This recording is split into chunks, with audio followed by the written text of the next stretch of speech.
Hello guys, welcome back to our channel. আশা করি তোমরা সবাই অনেক ভালো আছো। আমি অনেক ভালো আছি। আমি পিন্টু, আমিও খুব ভালো আছি। তো গাইস, আজকে একটা নতুন ইন্টারেস্টিং ভিডিও নিয়ে চলে এসেছি। ভিডিওটা খুবই ইন্টারেস্টিং আর ভিডিওর মধ্যে অনেকটা রহস্য লুকিয়ে আছে। ভিডিওটা তোমরা টাইটেল এবং থাম্বনেল দেখে বুঝেই গেছো কি বিষয় হতে চলেছে।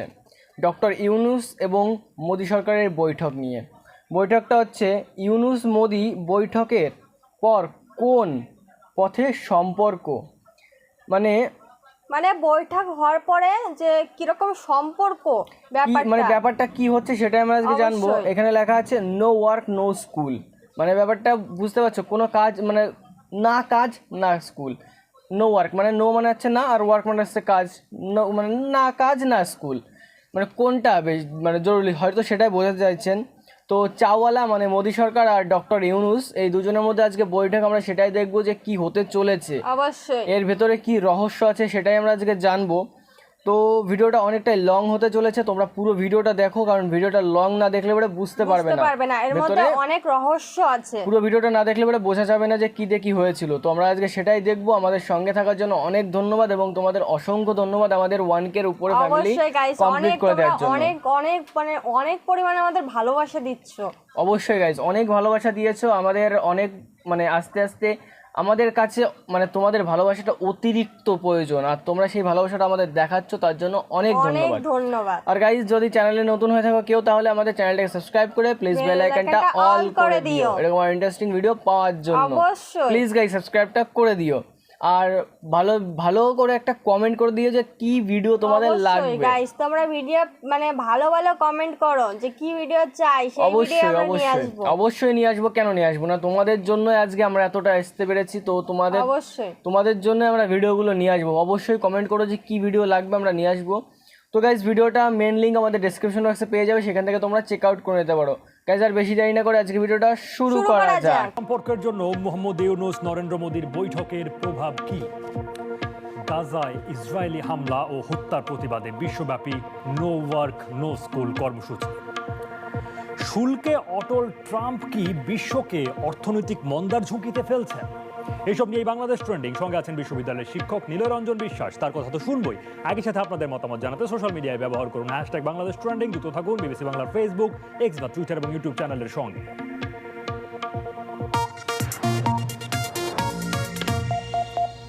বৈদেশিক সম্পর্কের দিকে দেখতে গেলে বাংলাদেশের জন্য ভারত একটা বড় ফ্যাক্টর, কিন্তু প্রতিবেশী দুই দেশের মধ্যে নানা ইস্যুতে টানাপোড়েন বেশ দৃশ্যমান। সম্প্রতি ব্যাংককে অধ্যাপক মোহাম্মদ ইউনূস ও নরেন্দ্র মোদী প্রথমবারের মতো দ্বিপাক্ষিক বৈঠকের পর দুদেশের সম্পর্কের বরফ কি গলবে? এই বৈঠকের প্রভাব কি জানবো অর্চিয়তন রিলার প্রতিবেদনে। বাংলাদেশ ভারত সম্পর্ক আওয়ামী লীগ সরকারের সময় যতটা বন্ধুত্বপূর্ণ ছিল, তাদের পতনের পর থেকে ঠিক ততটাই তিক্ত। বিভিন্ন সময়ে সম্পর্কের অবনতির চিহ্ন দেখা গেছে অনেকটা প্রকাশ্যেই। বিমস্টেক সম্মেলনে অন্তর্বর্তী সরকারের প্রধান উপদেষ্টার সাথে ভারতের প্রধানমন্ত্রী আলোচনা করবেন না, এমনটা ভারতের দিক থেকে জানানো হলেও শেষ পর্যন্ত আলোচনা হয়েছে। কিন্তু এতে কি সম্পর্ক সহজ হওয়ার কোনো চিহ্ন দেখা যাচ্ছে? এই বৈঠকটা খুবই তাৎপর্যপূর্ণ, গুরুত্বপূর্ণ।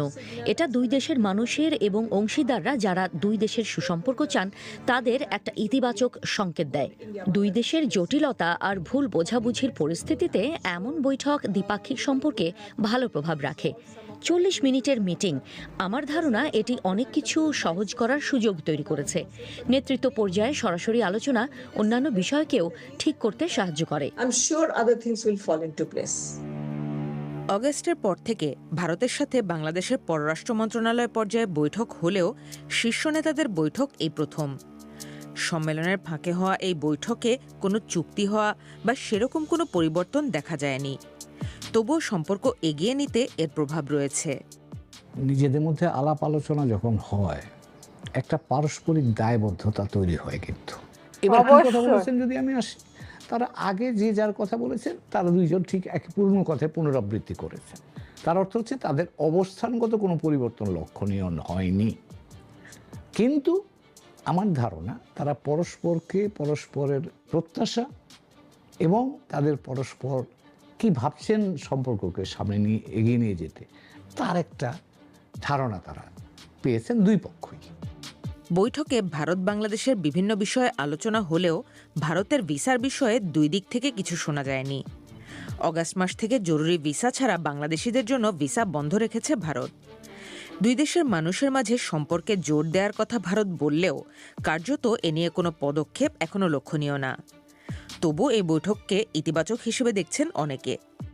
এখনের বৈঠকে তো তাই মনে হচ্ছে যে একটু সমঝোতা হওয়ার মানে চিন্তা করতেছে হয়তোবা। হাসিনাকে ফার্স্টে দেশে এনে বিচারের মুখোমুখি করাটাই আমার মনে হয়েছে ইন্ডিয়ানের সাথে বাংলাদেশের পিপল টু পিপল রিলেশনশিপের বিল্ড আপ হওয়ার একটা ফার্স্ট স্টেপ হতে পারে। প্রতিবেশী দেশ আর দূরে তো না, যেহেতু কাছে সমাধান হয়ে যাওয়াটা সম্ভব। এটা তো সমঝোতার মাঝে আসা দরকার। মেডিকেল ভিসায় আমরা যাই, আমাদের প্রচুর বাঙালি রোগী আছে ওখানে, যেটা আমি দেখে আসছি আর কি নিজে। অবশ্য গত আমরাও দেড় চাইছি দশকে যাতে তাড়াতাড়ি ভারতের ঠিক অবস্থান হয়ে যাক নিয়ে ব্যাপারটা। বাংলাদেশের অনেকের মাঝে ক্ষোভের জায়গাও রয়েছে। এদেরকে তো চীনা বড় কঠিন। ভারতের যে রাজনৈতিক যে কাঠামো আমরা দেখতেছি এখন, আমার কাছে মনে হয় বেশ একটা সুবিধাজনক এরা আগাইতেছে না, যেহেতু এদের মিডিয়ার মাধ্যমে আমরা যে জিনিসটা পাইতেছি। ভারত জীবনে আমাদের ভালো দেখে নাই, দেখবে না। যা দেখাচ্ছে এটা হইলো লোক দেখানো এবং কি পলিটিক্স অবলম্বন করতেছে। ভারতের সাথে সম্পর্কের ক্ষেত্রে অন্তর্বর্তী সরকারের জন্য একটি নতুন ইস্যু হয়ে দাঁড়িয়েছে শেখ হাসিনাকে দেশে ফেরানো। আনুষ্ঠানিক বিবৃতিতে বাংলাদেশ এ নিয়ে বললেও ভারত কিছু বলেনি।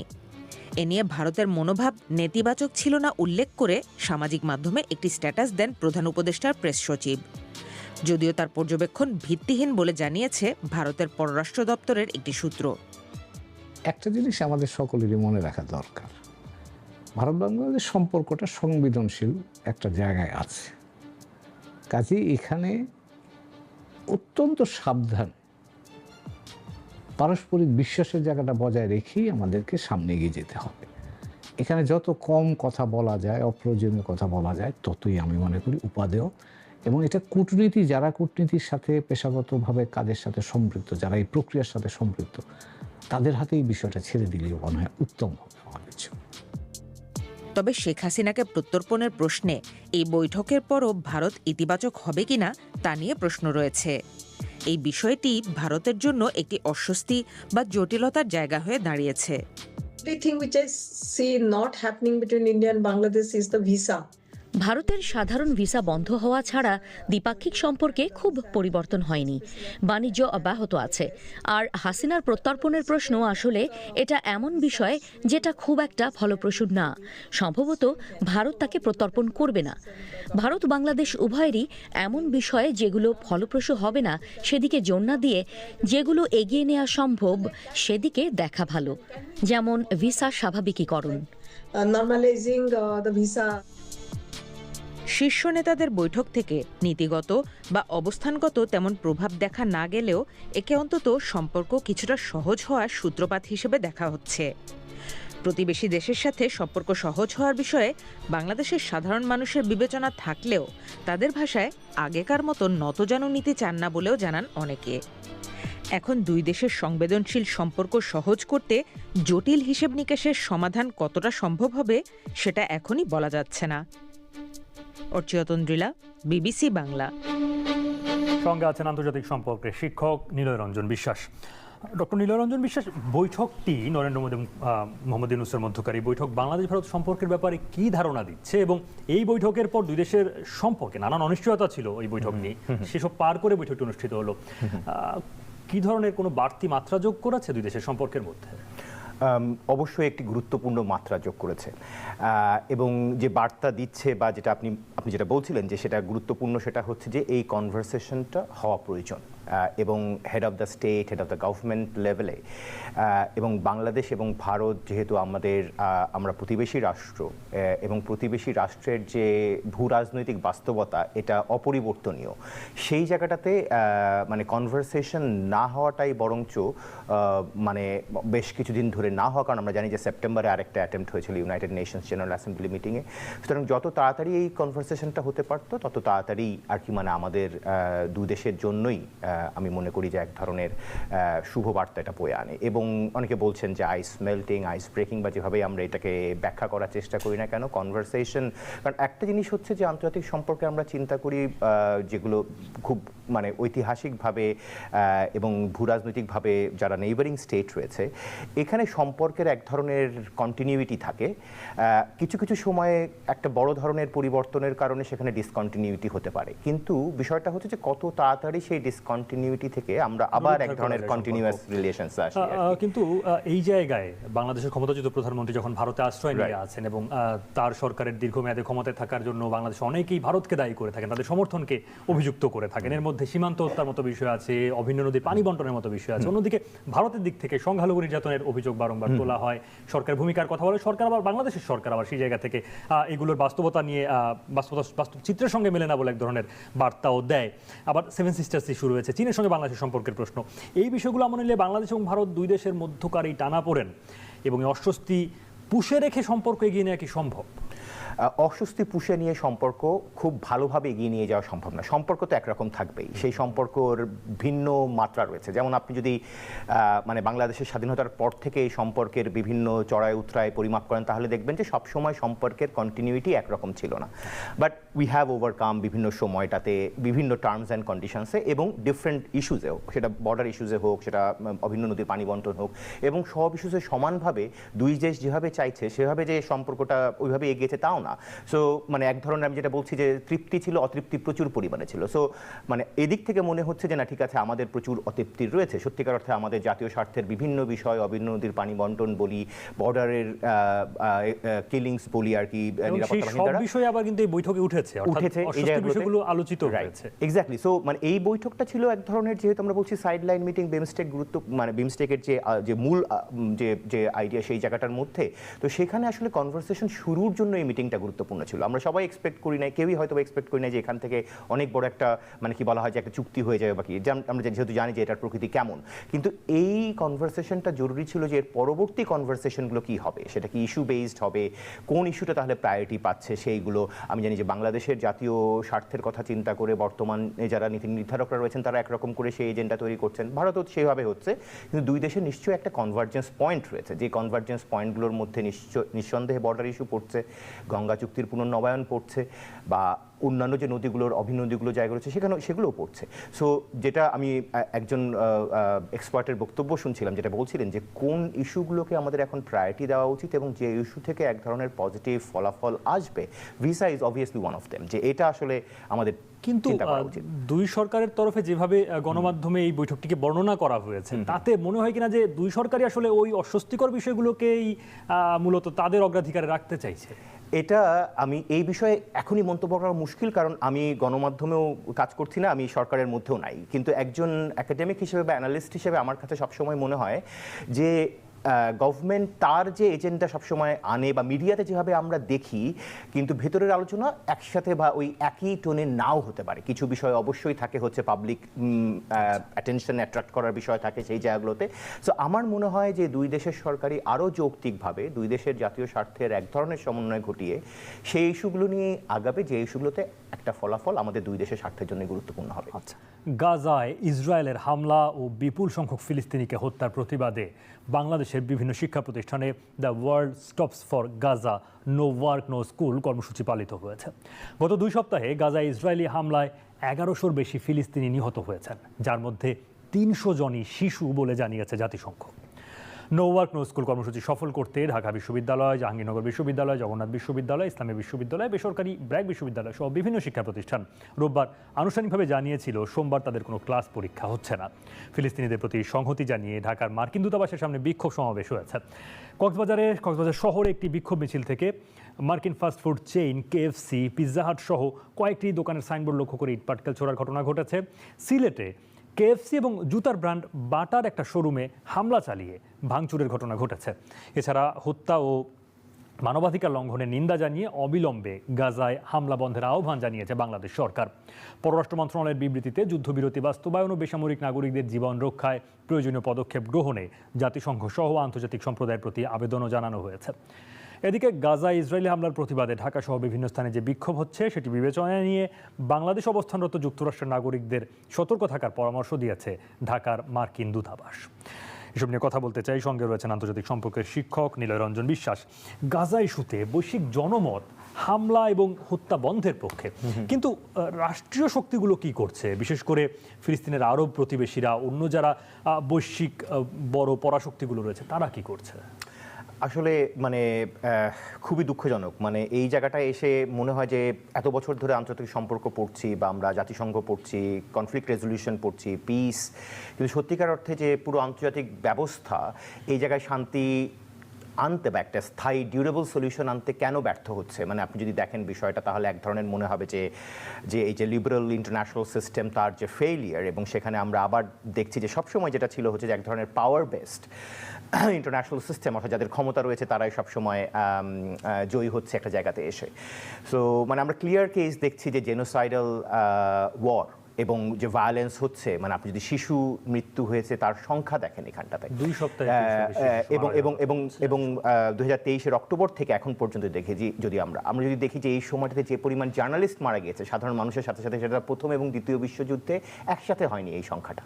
সো যেখানে 9 বছর ধরে, প্রায় 10 বছর ধরে যুদ্ধগুলো চলেছে, মানে সত্যিকার অর্থে যেটা অত্যন্ত দুঃখজনক। আমরা দেখছি যে মানে ultimate failure of the entire international system, এবং যে লজিকে আসলে কি বলা হয় যে ইসরায়েলের এই এগ্রেশনকে সাপোর্ট করে যাচ্ছে, বিশেষ করে আমরা যদি ইউনাইটেড স্টেটসের কথা বলি বা ইউরোপিয়ান ইউনিয়ন কিছুটা ভোকাল বাট কার্যত কোনো ধরনের পদক্ষেপ নিতে পারছে না, সেই জায়গাতে আমরা দেখছি যে একটা স্ট্র্যাটেজিক পোশ্চার। এবং আপনি দেখবেন যে 3টা স্ট্রাইপের কথা বলা হচ্ছে, 3টা করিডোর তৈরি করছে। এই করিডোর তৈরি করার পিছনে ইসরায়েল বলছে যে এগুলো হিউম্যানিটেরিয়ান করিডোর হবে, কিন্তু এখন security corridor which will ensure the Israeli security. এর মধ্যে আবার যদি এই যে ত্রাণ কর্মী বা অন্য যারা মানবাধিকারের বা এক্স্যাক্টলি কার্যক্রমের সঙ্গে যুক্ত, তাদের উপর হামলা হচ্ছে, সিভিলিয়ানস, শিশু থেকে শুরু করে নারী থেকে শুরু করে সকলে।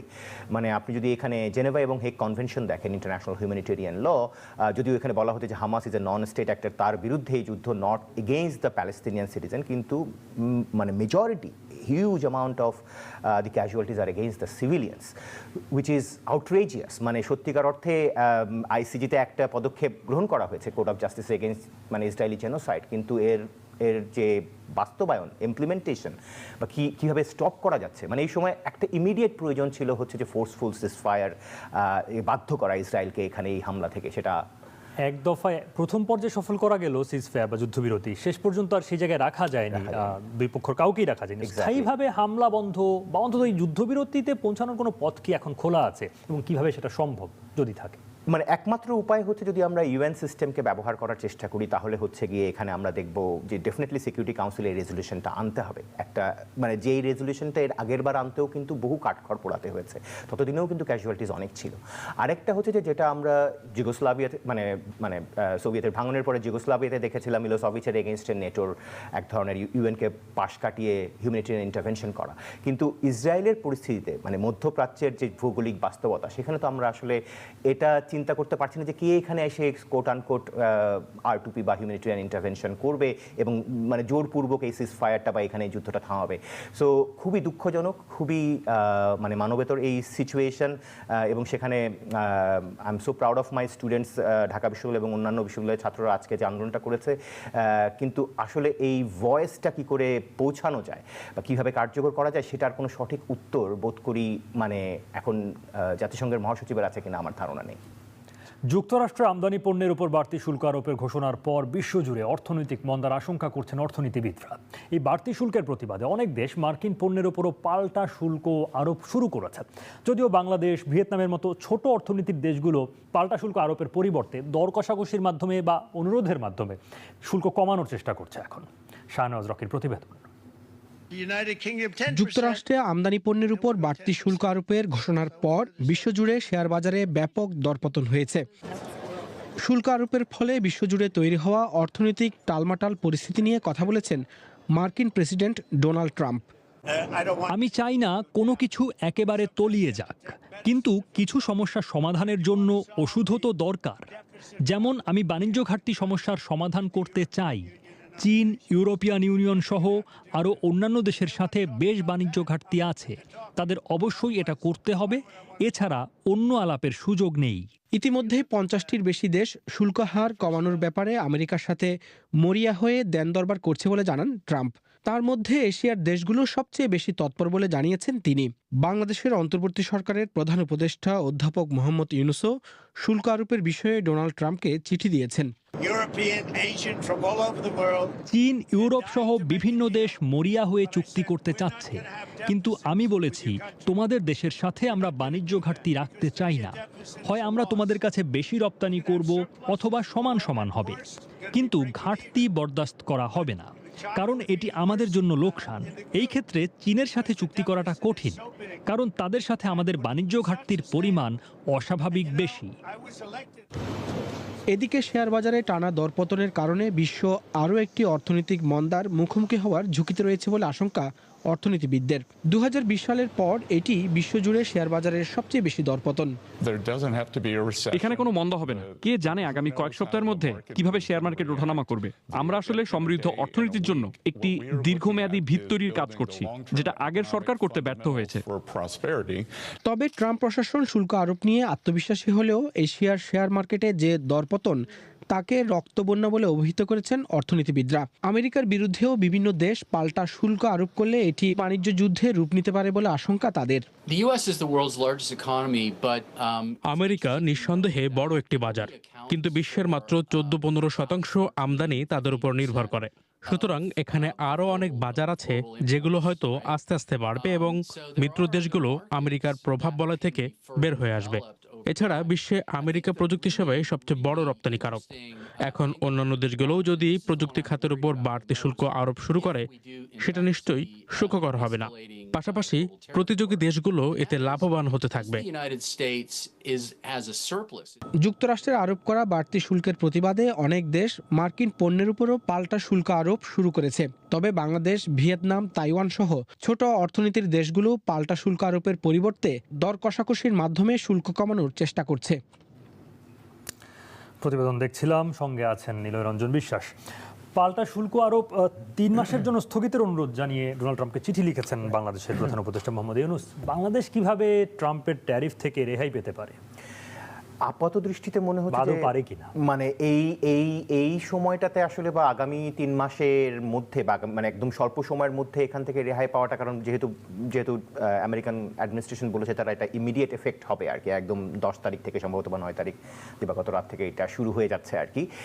তবে এই অনুরোধটা বা এই ধরনের যে কনভারসেশনের মাধ্যমে জিনিসটা নিয়ে আলোচনা করাটা, এবং যেহেতু আমরা দেখছি যে এশিয়ান প্রচুর দেশগুলো এই ধরনের অনুরোধ জানিয়েছে, রিক্যালকুলেশনের বিষয় রয়েছে সত্যিকার অর্থে, এবং কীভাবে চিন্তা করা যায় যে এই ট্যারিফটাকে অন্যভাবে ব্যবহার করা যায় কিনা। সুতরাং আমি মনে করি যে কনভারসেশন তো শুরু হওয়াটা জরুরি। So in international relations this is must. So এটা জরুরি ছিল, এবং যেহেতু আমাদের এখানেও গুরুত্বপূর্ণ ব্যক্তিরা তারা মিটিং করেছেন এবং আলোচনা করছেন কীভাবে জিনিসটাকে হ্যান্ডেল করা যায়।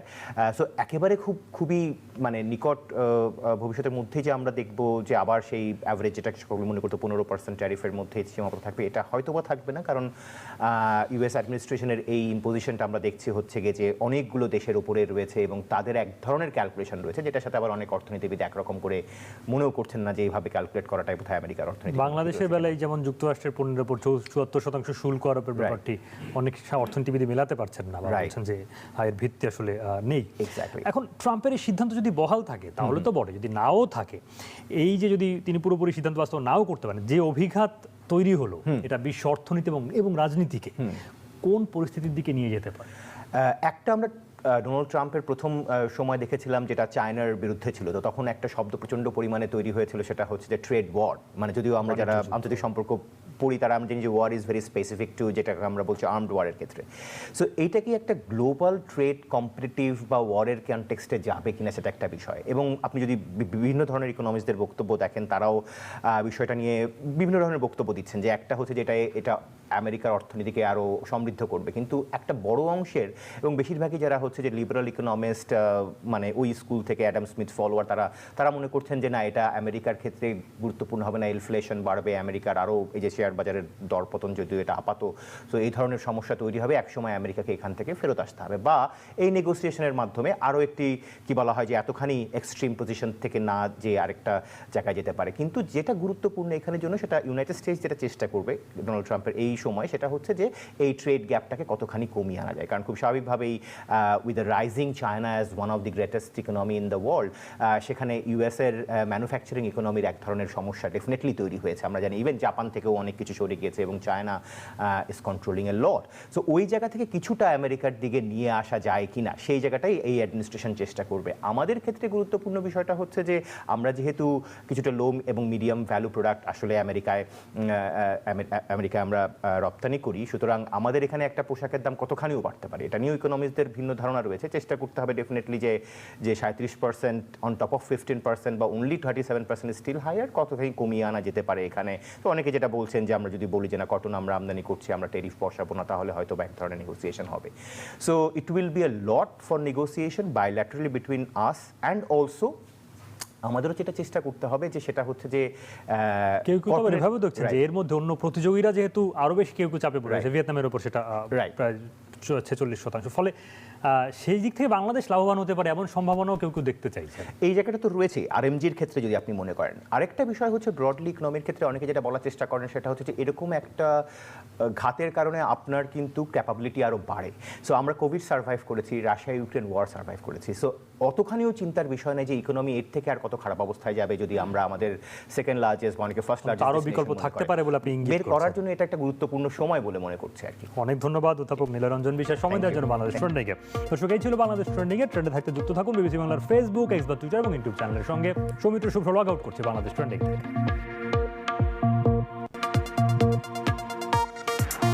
সো গাইস, ভিডিওটা কেমন লাগলো প্লিজ একটু কমেন্টে জানিও। আর এইসব যেন না হয়, আমরা চাইছি যে সবটা যেন ঠিক হয়ে যায়। হ্যাঁ গাইস, অবশ্যই আমরা চাইছি যে ফিলিস্তিনের মানে যে এখন পরিবেশটা আছে, ফিলিস্তিনের যে পরিস্থিতিটা আছে, ওটা খুবই শীঘ্রই মানে ঠিক হয়ে যাক, এবং আমরা সব দেশের সরকারদেরই বলবো যে ফিলিস্তিনকে একটু সাহায্য করার জন্য। আর মোহাম্মদ ইউনুস এবং ডক্টর ইউনুস, আমি দুজনই তো একই, সরি গাইস, মোহাম্মদ ইউনুস এবং নরেন্দ্র মোদী দুজনের যে বৈঠকটা হয়েছে, এই বৈঠকে আমরা বুঝতে পারছি যে বাংলাদেশের সঙ্গে ভারতের একটা সামঞ্জস্য যে সম্পর্কটা ছিল, ওটা হয়তো আবার নতুন করে হতে চলেছে। আমরা এটাই চাইছি যেন হোক। হ্যাঁ গাইস, আমরা এটাই চাইছি, কারোর যেন ক্ষতি না হোক, সবাই যেন সুস্থভাবে থাকে। অবশ্যই গাইস, এবং আমি দুই দেশের সরকারকে বলছি যে ফিলিস্তিনকে একটু সাপোর্ট করা হোক। মুসলিম দেশের সরকারদেরও আমি বিশেষ করে দৃষ্টি আকর্ষণ করে বলছি যে মানে ফিলিস্তিনের সাপোর্টে একটু দাঁড়ানোর জন্য, এবং ফিলিস্তিনকে সবাই সাপোর্ট করা খুবই দরকার। মানে কিছু বাচ্চারা আছে যাদের কোনো দোষ নেই, যারা কোনো পাপ করেনি, তারা মানে ছোট ছোট শিশুরা তাই মারা যাচ্ছে এইসব যুদ্ধে। কি হয় গাইস, যুদ্ধে কিছু হয় না, যুদ্ধ করে কোনো লাভ নেই, সেটা আমরা বুঝছি, তোমরা বুঝছি, কিন্তু যারা যুদ্ধ করছে তারা তো বুঝতে পারছে না। তো সেই জন্য বলছি যে ফিলিস্তিনির পাশে যেন অবশ্যই লোকে দাঁড়ায়। লোক বলতে আম জনতা এবং মুসলিম কান্ট্রির যে মানে যে লোকজন আছে, তারপরে যে মন্ত্রী আছে, প্রধানমন্ত্রী আছে, এবং সব দেশের মন্ত্রীকে সবাইকে দৃষ্টি আকর্ষণ করেই বলা হচ্ছে যে ফিলিস্তিনি সাপোর্টে দাঁড়ানোর জন্য। এবং মোহাম্মদ ইউনুস এবং আমাদের নরেন্দ্র মোদী দুজনের মধ্যে বৈঠকে বোঝা যাচ্ছে বাংলাদেশের সঙ্গে ইন্ডিয়ার সম্পর্ক আরও ভালো হবে। আমরা এটাই চাইছি যে সম্পর্ক ভালো হোক, কারণ সম্পর্ক ভালো হলে পরে মানে বাংলাদেশ থেকে লোক আসতে পারবে, ইন্ডিয়া থেকে যেতে পারবে, এতে আরো সম্পর্ক। লোক আমাদের ইন্ডিয়ায় আছে, বাট একটা কারণের জন্য ওরাও যেতে পারছে না, বাট ওরাও আসতে পারছে না, এটা হচ্ছে প্রবলেম। যদি আসা যাওয়া শুরু হয় তাহলে আরো সম্পর্কটা গভীর হবে। তো গাইস, ভিডিওটা খুবই ভালো লাগলো। ভিডিওটা তোমরা যদি পুরোটা না দেখো, পুরোটা দেখে নাও। হ্যাঁ, পুরোটা না দেখলে বুঝতে পারবে না। যদি এই অবধি দেখে ফেলো তাহলে অবশ্যই হয়তো ভালো লেগেছে। তো ফিলিস্তিনের বিষয়ে কিছু লিখে যাও নিচে, অবশ্যই কমেন্ট করো যে ফিলিস্তিনের বিষয়ে কিছু কমেন্ট করে যাও, এবং অবশ্যই কমেন্ট করো যে কোন বিষয়ে তোমাদের ভিডিও লাগবে। আর ফিলিস্তিনের সাপোর্টে কারা কারা আছো প্লিজ একটু কমেন্টে জানিও। তো গাইস, ভিডিওটা আজকে এনজয় করতে থাকো। আজকে মতন আর কিছু কথা বলবো না, আজকে এখানেই রাখছি।